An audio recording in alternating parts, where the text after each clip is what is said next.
ವಿಜ್ಞಾನ ಮಾತು ಪ್ರಸಿದ್ಧವಾದಂಥದ್ದು. ಅಂತಹ ಶಿಕ್ಷಣವನ್ನು ನಮ್ಮ ಮಕ್ಕಳಿಗೆ ಕಲಿಸಿ ಅವರು ನಿಜವಾಗಿ ರಾಷ್ಟ್ರಭಕ್ತಿಯನ್ನು ಬೆಳೆಸಿಕೊಳ್ಳುವಂತಹ ಸತ್ಪ್ರಜೆಗಳಾದಂತಹ ಸನ್ನಡತೆಯ ನಾಗರಿಕರಾಗಿ ಅವರ ಬದುಕಿನಲ್ಲಿ ವಿಕಾಸ ಕಂಡುಕೊಳ್ಳುವಂತಹ ಒಂದು ಶಿಕ್ಷಣವನ್ನು ಕಲಿಸಬೇಕು ಅಂತ ಅನ್ನುವಂತಹ ಮಾತೇನಿದೆ. ಅದಕ್ಕೆ ಪೂರಕವಾಗಿ ನಮ್ಮ ಶಿಕ್ಷಣ ಇವತ್ತು ರೂಪಿತವಾಗಬೇಕಾದ ಅಗತ್ಯ ಇದೆ. ಒಂದು ಕಾಲಕ್ಕೆ ಮಕ್ಕಳಿಗೆ ಅವರ ಶಿಕ್ಷೆಯನ್ನು ನೀಡಿ ವಿದ್ಯೆಯನ್ನು ಕಲಿಸುವಂತಹ ಪರಂಪರೆ ಇತ್ತು.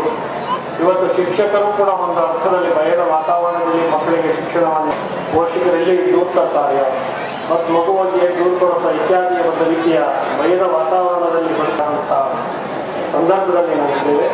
ಈ ಹಿನ್ನೆಲೆಯಲ್ಲಿ ಈ ಸಂಸ್ಥೆ ತನ್ನ ಚಿನ್ನದ ಹಬ್ಬವನ್ನು ಸುವರ್ಣ ಮಹೋತ್ಸವವನ್ನು ಆಚರಿಸ್ತಾ ಇರ್ತಕ್ಕಂಥದ್ದು ತುಂಬ ಸಂತೋಷದ ಸಂಗತಿ ಅಂತನ್ನುವಂತಹ ಮಾತನ್ನು ಹೇಳಿ, ಇಲ್ಲಿ ಶಿಕ್ಷಕರು ಬಂದಾಗ ಎಲ್ಲ ವಿದ್ಯಾರ್ಥಿಗಳು ಎಲ್ಲ ಹಿರಿಯ ವಿದ್ಯಾರ್ಥಿಗಳು ಎಷ್ಟು ಸಂಭ್ರಮದಿಂದ ಅದನ್ನು ಬರಮಾಡಿಕೊಂಡ್ರಿ.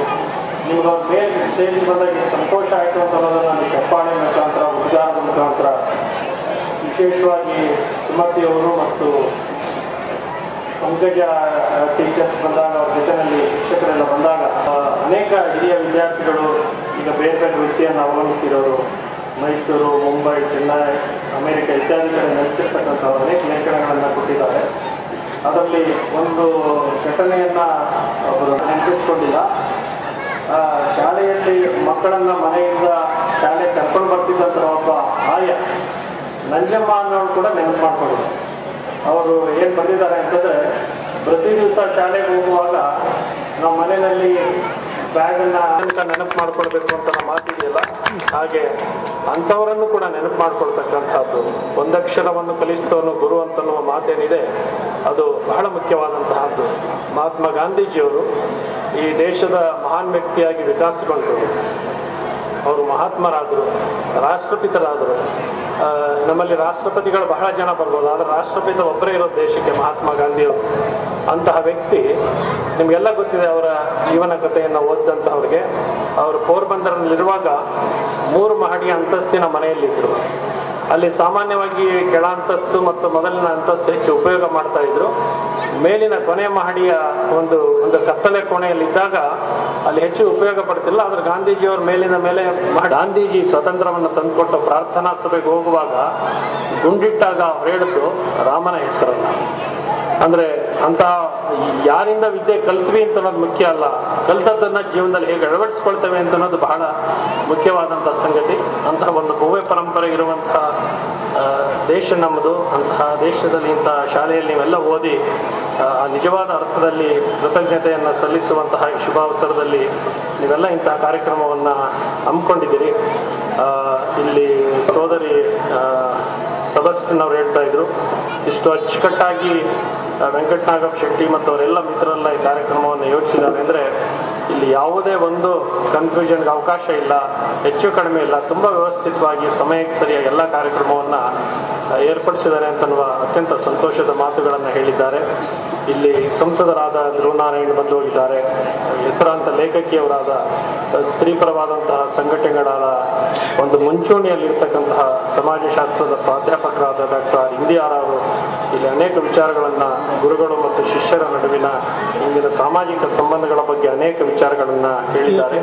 ಇನ್ನಿಬ್ಬರು ಸಹೋದರಿಯರು ಕೂಡ ಅವರ ವಿಚಾರಗಳನ್ನು ಇಲ್ಲಿ ನಮ್ಮ ಜೊತೆ ಹಂಚಿಕೊಂಡಿದ್ದಾರೆ. ಶಾಲೆಗಳು ನಮಗೆ ಒಂದು ನೈತಿಕತೆಯನ್ನ, ಮೌಲಿಕ ಜೀವನವನ್ನು ರೂಪಿಸಿಕೊಡ್ತಕ್ಕಂತಹದ್ದು. ಈ ಶಾಲೆಗಳಲ್ಲಿ ಮಕ್ಕಳು ಹೇಗೆ ವಿಶ್ವಾಸವನ್ನು ಇಟ್ಟಿರ್ತಾರೆ ಅಂತಂದ್ರೆ, ಇಲ್ಲಿ ಧ್ರುವನಾರಾಯಣ್ ಅವರು ಸೆಂಟ್ ಜೋಸೆಫ್ ಕಾನ್ವೆಂಟ್ ಅಲ್ಲಿ ಮೈಸೂರಲ್ಲಿ ಓದಿದ್ದು ಅಂತೇಳಿ ನಿಮ್ಗೆ ಸಣ್ಣ ಘಟನೆಯನ್ನ ಈ ಸಂದರ್ಭದಲ್ಲಿ ಹೇಳ್ಬೇಕು.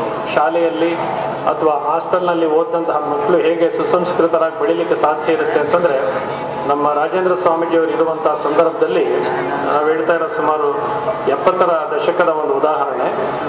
ಉತ್ತರ ಕರ್ನಾಟಕದ ಒಬ್ಬರು ಶಾಸಕರು ಅವ್ರ 3 ಮಕ್ಕಳನ್ನ ವಿದ್ಯಾರ್ಥಿ ನಿಲಯಕ್ಕೆ ಸೇರಿಸಿದ್ರು ಮೈಸೂರಿನಲ್ಲಿ. ಸ್ವಾಮೀಜಿಯವರು ಬಂದಿದ್ದೀವಿ ಅಂತಂದ್ರು. ಅವ್ರು ಬಂದ್ರು, ಮಕ್ಕಳನ್ನ ಬಿಟ್ಟರು, ಆಯ್ತು ಸಂತೋಷ ಇರ್ತಿ ಅಂತಂದ್ರೆ, ಅವರು ಶಾಸಕರಾಗಿದ್ದವರು ಎಲ್ಲ ಅನುಕೂಲ ಇತ್ತು, ಆದ್ರೂ ಫ್ರೀ ಬೋರ್ಡಿಂಗ್ ಹಾಸ್ಟೆಲ್ ಸೇರಿಸಿದ್ರು. ಒಂದು 2 ದಿವಸ ಆಯಿತು, 3 ದಿವಸ ಆಯಿತು, ಒಂದು ವಾರ ಆದಮೇಲೆ ಆ ಹುಡುಗರು 3 ಜನ ಗಲಾಟೆ ಮಾಡ್ಲಿಕ್ಕೆ ಶುರು ಮಾಡಿದ್ರು. ಅವ್ರು ಎಷ್ಟು ಗಲಾಟೆ ಶುರು ಮಾಡಿದ್ರು ಅಂತಂದ್ರೆ ಹಾಸ್ಟೆಲ್ ಡಿಸಿಪ್ಲಿನೇ ಹಾಳಾಗುವಷ್ಟು ಗಲಾಟೆ ಮಾಡ್ಲಿಕ್ಕೆ ಶುರು ಮಾಡಿದ್ರು. ಮ್ಯಾನೇಜರ್ ಬಂದು ಸ್ವಾಮೀಜಿ ಅವ್ರಿಗೆ ಹೇಳಿದ್ರು, ಹಿಂಗೆ 3 ಹುಡುಗರು ಬಹಳ ತುಂಟಾಟ ಆಡ್ತಾ ಇದಾರೆ, ಕಂಟ್ರೋಲ್ ಮಾಡ್ಲಿಕ್ಕೆ ಸಾಧ್ಯ ಆಗ್ತಾ ಇಲ್ಲ, ನಾವು ವಾಪಸ್ ಕರ್ಕೊಂಡೋಗೋ ಪ್ರಶ್ನೆ ಇಲ್ಲ, ಅವ್ರು ಏನಿದ್ರು ನಿಮ್ಮ ವಶಕ್ಕೆ ಬಿಟ್ಬಿಟ್ಟಿದೀನಿ, ಸರಿಪಡಿಸ್ಬೇಕು ಅಂತಂದ್ರೆ ಪೋಷಕರಲ್ಲೂ ಕೂಡ ಹೀಗೆ ಒಂದು ಶಾಲೆಗೆ ವಿದ್ಯಾರ್ಥಿ ನಿಲಯಕ್ಕೆ ಸೇರಿದ್ರೆ ನಮ್ಮ ಮಕ್ಕಳು ಸುಸಂಸ್ಕೃತ ಆಗ್ತಾರೆ, ಒಳ್ಳೆ ನಾಗರಿಕರಾಗ್ತಾರೆ ಅಂತ ಅನ್ನುವ ವಿಶ್ವಾಸ ನಮ್ಮ ಶಾಲೆಗಳು ಬಹಳ ವರ್ಷಗಳಿಂದ ಮೂಡಿಸಿದೆ ಅಂತಕ್ಕಂತಹದ್ದು ಈ ಸಂದರ್ಭದಲ್ಲಿ ನೆನಪು ಮಾಡ್ಕೊಳ್ಬೇಕಾದಂತಹ ಸಂದರ್ಭ.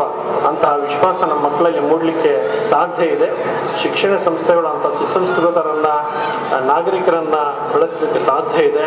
ಅಂತ ಪ್ರಯತ್ನ ಈ ಶಾಲೆಯಿಂದ ನಡೆದಿದೆ ಅಂತನ್ನುವಂತಹ ಮಾತನ್ನ ಹೇಳಿ ಇಲ್ಲಿ ನಿಮ್ಮವರೇ ಆದಂತಹ ಪತ್ರ ನಿರಂತರ ಲೇಖಕರಾದಂತಹ ಲಕ್ಷ್ಮೀನಾರಾಯಣ ಅವರೊಂದು ಲೇಖನ ಬರೆದಿದ್ದಾರೆ.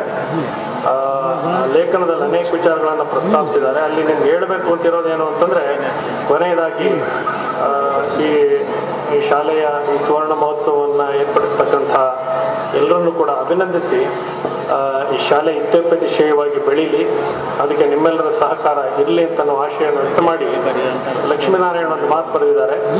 ಏನಂತಂದ್ರೆ, ಈ ಶಾಲೆ ಶತಮಾನೋತ್ಸವ ಆಚರಿಸಬೇಕು, ಅದು ಬಹಳ ಮುಖ್ಯವಾದದ್ದಲ್ಲ. ಆ ಶತಮಾನ ಆಚರಿಸುವಾಗ ನಾವೆಲ್ಲರೂ ಕೂಡ ಇರಬೇಕು ಅಂತ ಆಶೆಯನ್ನು ವ್ಯಕ್ತ ಮಾಡಿದ್ದಾರೆ.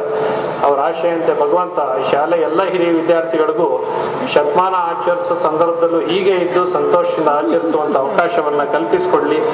ಭಗವಂತನ ಕೃಪೆ ನಿಮಗೆಲ್ಲ ಇರಲಿ ಅಂತ ಹಾರೈಸಿ 4 ಮಾತನ್ನು ಸಹ ಅವರು ಮಾಡಿದಂತಹ ಆ ಒಳ್ಳೆಯ ಕೆಲಸವನ್ನು ನಾವು ಸದಾ ನೆನೆಸಿಕೊಳ್ಳುತ್ತೇವೆ. ದಯಾಮಯ ದೇವರು ಅವರಿಗೆ ವಿಶ್ರಾಂತಿಯನ್ನು ದಯಪಾಲಿಸಲಿ. ಮತ್ತೆ ನಮಗೆ ಇನ್ನೊಂದು ಅತ್ಯಂತ ಸಂತೋಷದ ಸುದ್ದಿ, ಅವರ ಕುಟುಂಬದ ಸದಸ್ಯರು ಈ ಒಂದು ಕಾರ್ಯಕ್ರಮಕ್ಕೆ ಬಂದಿದ್ದಾರೆ. ಇವರಿಗೂ ಸಹ ನಮ್ಮ ಸಂಸ್ಥೆಯ ಪರವಾಗಿ ನಾನು ಹೃದಯಪೂರ್ವಕ ವಂದನೆಗಳನ್ನು ಸಲ್ಲಿಸುತ್ತೇನೆ.